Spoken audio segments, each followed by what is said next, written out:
Hello and welcome back. I'm Joseph Hoffman, and in this lesson, we're going to start learning a piece by Japanese composer Yoshinao Nakada, the Song of Twilight. Yoshinao Nakada was born in 1923 in Tokyo, Japan. His father was a composer and organist, and so Yoshinao had a musical childhood, and he learned to play piano and compose from a young age. As an adult, Nakada composed music for piano and choir, and he also wrote music for TV and radio shows.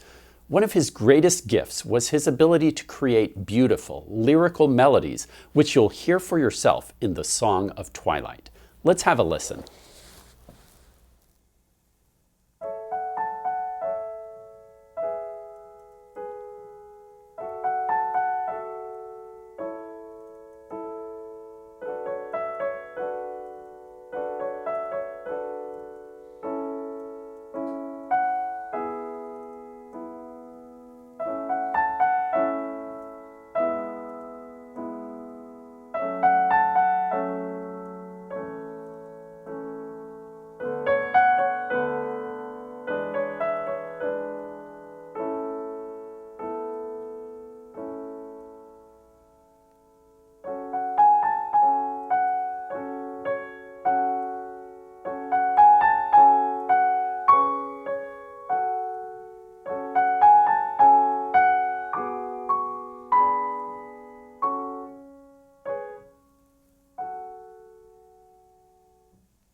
Here's the score for the Song of Twilight.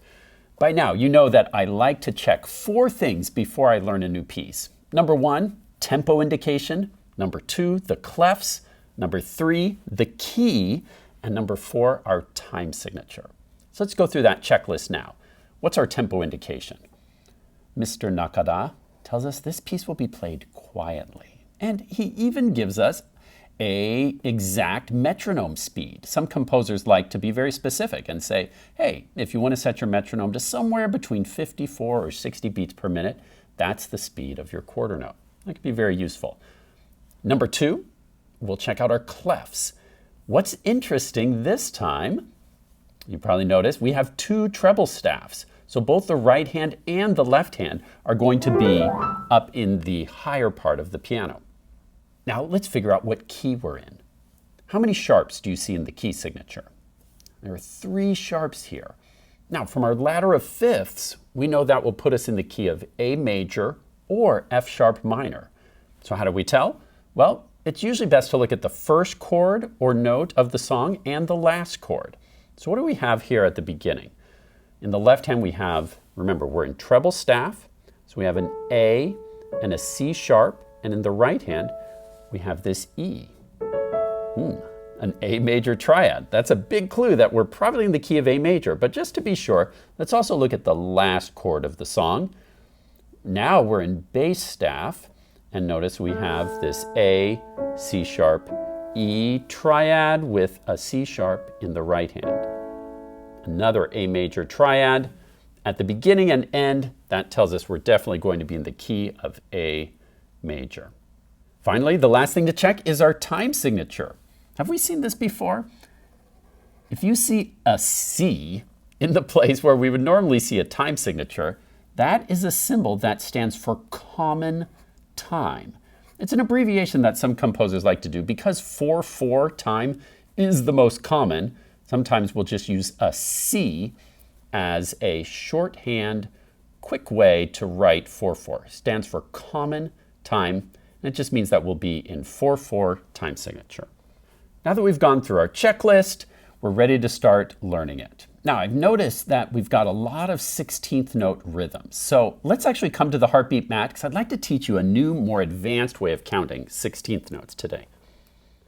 For a while now, we've known two different ways of counting rhythms. Way back when we learned like hot cross buns, we learned T, T, T, T, T, T, T, T. And then later, we learned that we can count the beat using subdivided counts, 1 and, 2 and, 3 and, 4 and. With 16th notes, we can subdivide the beat equally into 4 parts and count it like this: 1E and, 2E and, 3E and, 4E and. Notice that the and is still in the same place that we had before with the 8th notes, 1 and. The and still marks the halfway point in the beat, but now we've squeezed this E, 1E, and is still in the same place, and then is this last 16th note. So now we have 4 equal parts of the beat: 1E and, 2E and, 3E and, 4E and. Can you clap and count that with me? We're just going to say 1E and, 2E and, 3E and, 4E and, while we clap each 16th note. Try to say it and clap with me. Ready, go. 1E and, 2E and, 3E and, 4E and. Now, why is this helpful? Well, sometimes it can be helpful when you see some rhythm, especially in a song like we're learning today, Song of Twilight, where the rhythms are slow and you want to make sure the timing is correct. Our old way of counting rhythms would be ticky ticky tee tee, ticky ticky ta. But one problem with that method is how long do you hold that ta?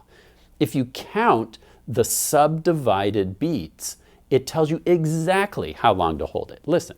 1E and, 2E and, 3E and, 4E and. A quarter note has to take 4E and.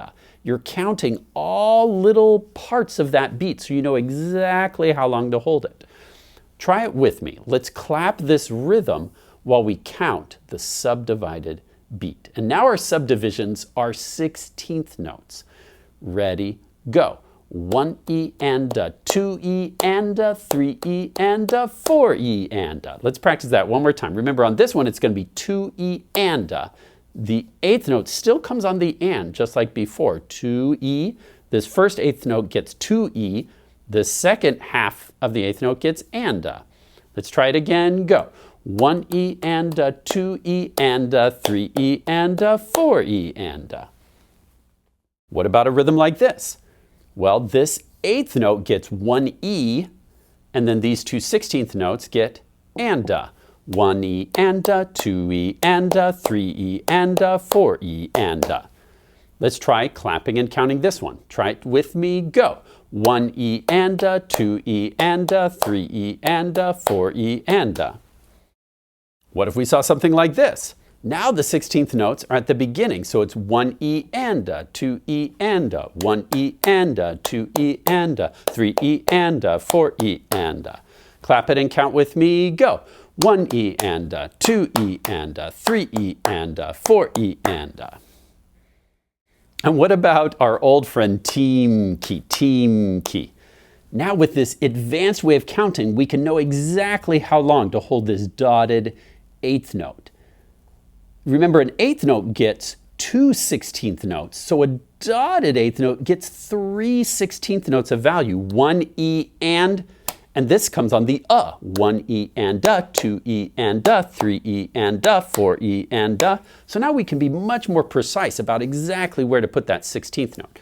Clap and count with me. We're counting the subdivided 16th notes and clapping the rhythm. Ready, go. 1E and 2E and 3E and 4E and.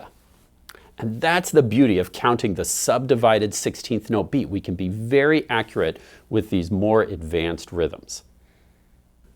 So now, some people like to write these counts directly in the music, like this. I had to really squeeze it in here, but now you can see where all the 16th note subdivisions line up with each note of the rhythm. So now we could count these subdivisions while we clap this right hand rhythm like this. 1 E and a 2 E and a 3 E and a 4 E and a. And in the next measure, we'd get this. The same rhythm in this measure sounds like this. 1 E and a 2 E and a 3 E and a 4 E and a. And the reason it's helpful to say all of these 3 E and a, 4 E and a, is to make sure you're keeping the beat steady. It's very common in songs like this to rush these slower notes. How long do you hold that half note? Well, if you're counting 3 E and a, 4 E and a, it helps you know how long to hold that out. Can you try clapping these rhythms while we count all these subdivisions? 1 E and a, 2 E and a, 3 E and a, 4 E and a. Let's try it together. Ready, go.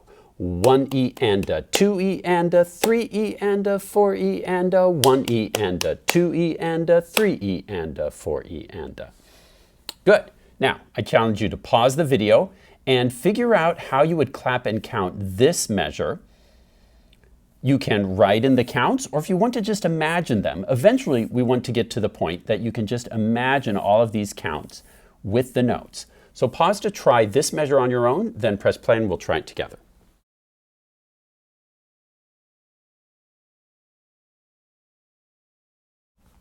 This measure should sound like this. 1 E and a, 2 E and a, 3 E and a, 4 E and a. Let's try it together. Ready, go.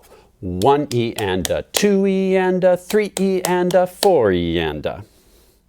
Now what about in measure 4?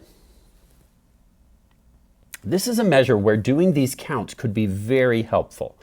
Why is that? Well, when you have just steady 16th notes, it's pretty easy to play them correctly. But now how long would you hold a dotted quarter note? Well, the counts can help.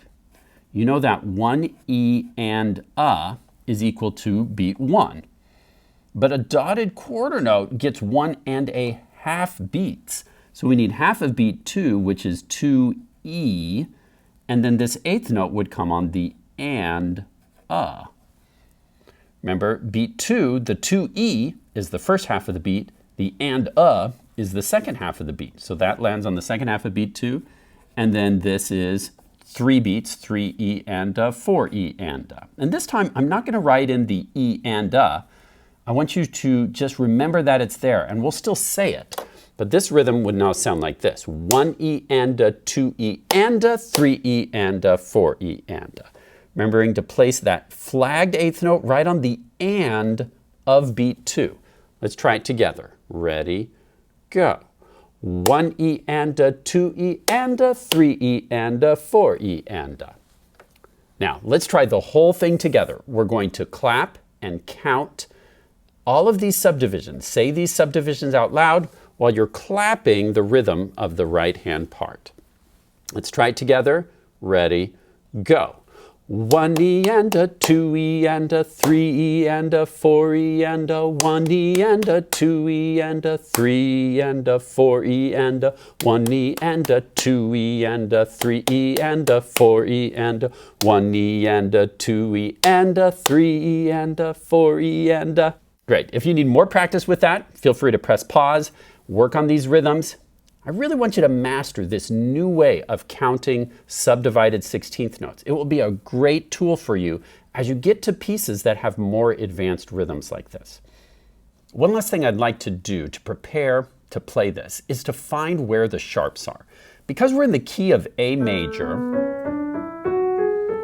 when I play a piece in a certain key, I like to play that scale once just to remind myself where all those sharps are. So why don't you take a moment and play the A major 1-octave scale. 1, 2, 3, 1, 2, 3, 4, 5. And maybe just find these 3 black keys and play them up and down your piano. Just find that C sharp, F sharp, G sharp in lots of different places. And then what I'd like you to do is pause the video and go through these first 3 measures and circle any notes that are F, C, or G, because those you'll need to remember to sharp. And so it can be helpful to have them already identified, and then you won't accidentally forget to sharp them when you're playing. So pause to find all the F, C's, and G's, in the right hand, and let's go ahead and do the left hand part too while we're at it, and then press play to go on.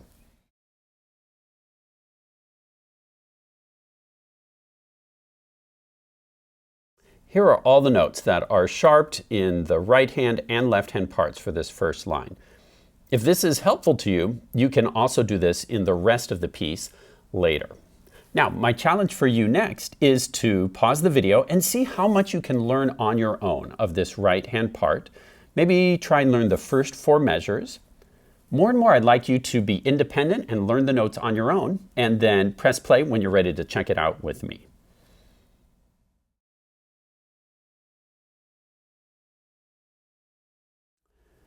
All right, let's take a listen to measures 1 through 4. You can play along with me if you like, or you can just listen. It's up to you. I'll count 4 beats and then I'll start.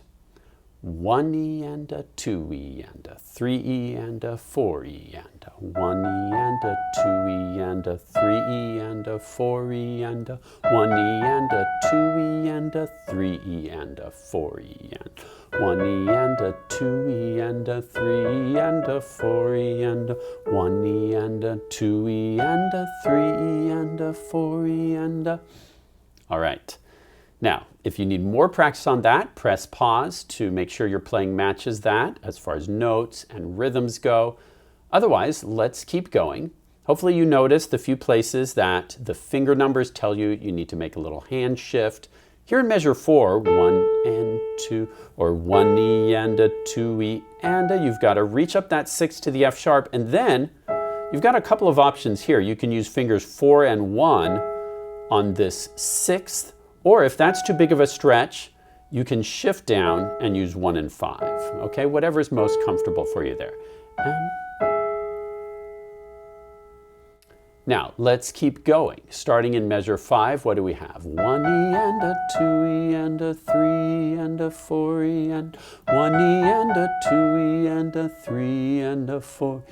That looks like this is a parallel phrase to what we had before, because measures 5 and 6 match exactly what we had in measures 1 and 2.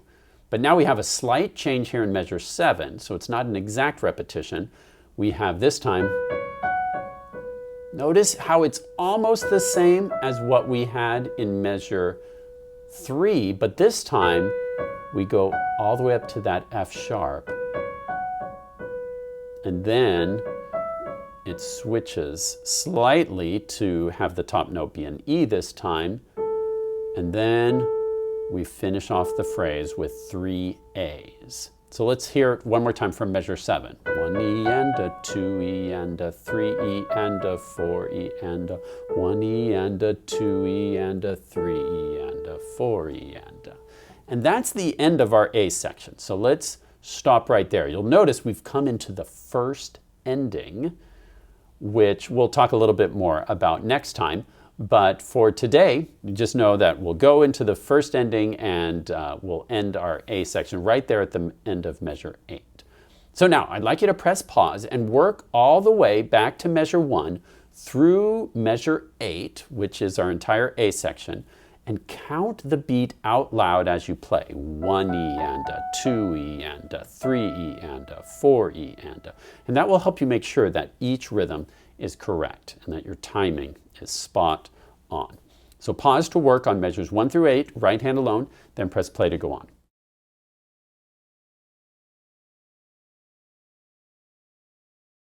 Now, as you're practicing this week, I want you to really think about making these phrases beautiful. This is a peaceful, lyrical, flowing song. Play those 16th notes gently, but also give them a shape. It's not just like when you see a piano mark, it doesn't mean quiet and boring. Quiet can still have energy and life to it. So you can give it a little crescendo as you go up to the top note. So the notes have a shape. They still have some energy and life in them even when it's quiet.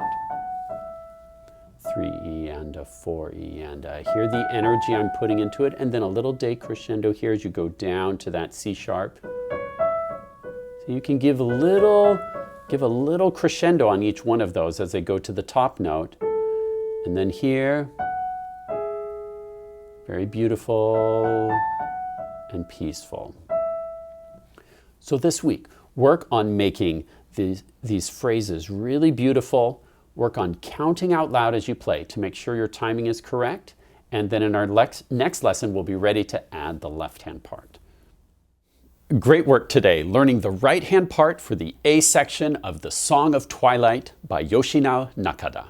Thanks for watching and learning with me, and happy practicing!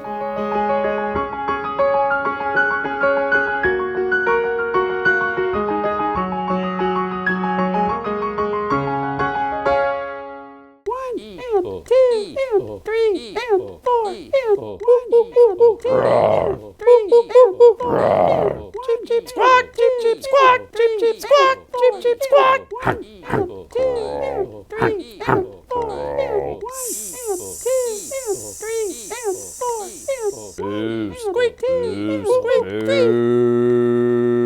Hey, how come we're stuck on 3? It was monkey. Look, a fermata. What do we do? Monkey!